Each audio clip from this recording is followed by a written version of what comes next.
तो hello guys, कैसे हो आप लोग। स्वागत है मेरे यूट्यूब चैनल इंसानी फैक्ट्स पर। तो आज हम डिस्कस करने जा रहे हैं पद्मा अवार्ड्स के बारे में, जिसे ऑब्वियसली इंडिया का हाईएस्ट सिविलियन अवार्ड भी माना जाता है। तो टॉपिक की तरफ बढ़ने से पहले हम ये डिस्कस करेंगे कि अवार्ड्स क्या है और क्यों है। तो मुझे ऐसा लगता है कि गवर्नमेंट ऑफ इंडिया ने अवार्ड्स को इसलिए इंट्रोड्यूस किया है कि हाँ, इस लोगों के अंदर एक पॉजिटिव एनर्जी जागरूक हो और दूसरों को भी मोटिवेशन मिले और उन्हें भी मोटिवेशन मिले जिन्हें यह अवार्ड मिला हो। एक तरफ से हमारी सोसाइटी में पॉजिटिव एनर्जी क्रिएट हो सकता है। बहुत सारे ऐसे भी सोसाइटी में ऐसे भी अवार्ड विनर है जो गरीब परिस्थितियों से गुजर कर भी देश का नाम रोशन कर देते हैं। हमें ऑफकोर्स उन पर गर्व होना चाहिए। तो अवार्ड्स किसे देते हैं, तो उन्हें क्यों देते हैं भाई, ये आपके मन में भी आता होगा।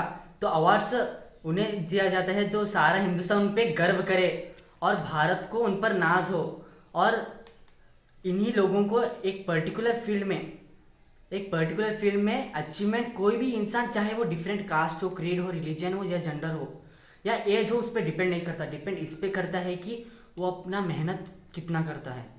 तो गाइस, बिना कोई देरी के टॉपिक की तरफ बढ़ते हैं। भारत सरकार ने दो उच्च नागरिक पुरस्कार को 2 जनवरी 1954 को इंट्रोड्यूस किया था। वो 2 पुरस्कारों में से एक पुरस्कार आता है भारत रत्न। भारत रत्न के कुछ फैक्ट्स और फीचर्स के बारे में मैं अपने नेक्स्ट वीडियो में बताऊंगा। तो बाद में पद्म भूषण में आता है। पद्म भूषण में आगे चल के गवर्नमेंट ऑफ इंडिया ने उसमें 3 भाग किए हैं। उसमें पहला वर्ग, दूसरा वर्ग और तीसरा वर्ग। पहला वर्ग को पद्म विभूषण कहते हैं, सॉरी। दूसरा वर्ग को पद्म भूषण और तीसरे वर्ग को पद्मश्री कहते हैं।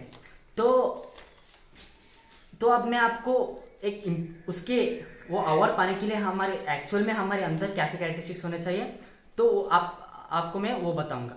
पद्म विभूषण अवार्ड उन्हें मिलता है जो एक पर्टिकुलर फील्ड में एक्सेप्शनल और डिस्टिंग्विश सर्विस देते हैं।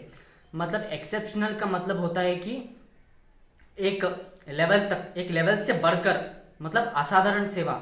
और डिस्टिंग्विश का मतलब होता है स्पेशलाइजेशन बोले तो एक पर्टिकुलर फील्ड में आप वो पर्टिकुलर फील्ड में आपको काम बहुत अच्छी तरह से करना आता है, उसमें वो काम में आप परफेक्ट हो और एक्सपर्ट हो, उस चीज़ को इधर डिस्टिंग्विश कहते हैं। तो उसके बाद आता है नेक्स्ट पद्म भूषण। इसमें एक पर्टिकुलर फील्ड में distinguish service of high order, यानी मतलब हाई ऑर्डर का मतलब आपको समझ में आता ही होगा। हाई ऑर्डर का मतलब होता है हाई लेवल वाला। डिस्टिंग्विश का मीनिंग मैं ऑलरेडी आपको बता चुका हूँ। डिस्टिंग्विश का मतलब होता है स्पेशलाइजेशन। तो उसके बाद नेक्स्ट आता है पद्मश्री। पद्मश्री में क्या होता है, इसमें खाली डिस्टिंग्विश सर्विस, मतलब परफेक्शन, आपके काम में परफेक्शन होना चाहिए। तो आई होप आपको ये तीनों के कैरेक्टरिस्टिक समझ में आए होंगे। अब आपको डाउट आता होगा कि यार इस तीनों में डिफरेंस क्या है, ये तीनों तो सेम ही दिखते हैं, मगर डिफरेंस क्या है इसमें। तो अब मैं आपको वो बताऊंगा डिफरेंस क्या है। तो समझो, आपको मैं एक सिंपल एग्जांपल दूंगा। तो समझो एक क्लास में टीचर ने उनको टॉप 3 बच्चों को फर्स्ट, सेकंड और थर्ड रैंक नेम टैग दे दिया। तो फर्स्ट रैंक स्टूडेंट तो सब में अच्छा है, सभी सब्जेक्ट में अच्छा ही करता है, डेफिनेटली उसको इसलिए फर्स्ट रैंक का नेम टैग दिया है। और सेकेंड रैंक स्टूडेंट क्या करता है, अच्छा पढ़ता है, कोई शक नहीं, मगर फर्स्ट रैंक स्टूडेंट से थोड़ा कम। तो फर्क कुछ भी नहीं है, मगर डिफरेंस थोड़ा सा है। और सेकेंड रैंक स्टूडेंट्स क्या करता है, थर्ड रैंक स्टूडेंट से थोड़ा कम एफर्ट डाला होगा, इसलिए उसको थर्ड रैंक मिला होगा। तो ऐसा ही डिफरेंस ये तीनों में है, मगर बहुत छोटा सा डिफरेंस है। डिफरेंस बहुत बड़ा नहीं है, बहुत छोटा सा डिफरेंस है। तो उसके बाद आई थिंक आपको समझ में आ गया होगा। तो गाइस, एग्जाम लेने के बाद बच्चे थोड़ी ना डिसाइड करते हैं कि मैं फर्स्ट रैंक हूँ, मैं सेकेंड रैंक हूँ, मैं थर्ड रैंक हूँ। ये तो टीचर ही डिसाइड करेगा ना।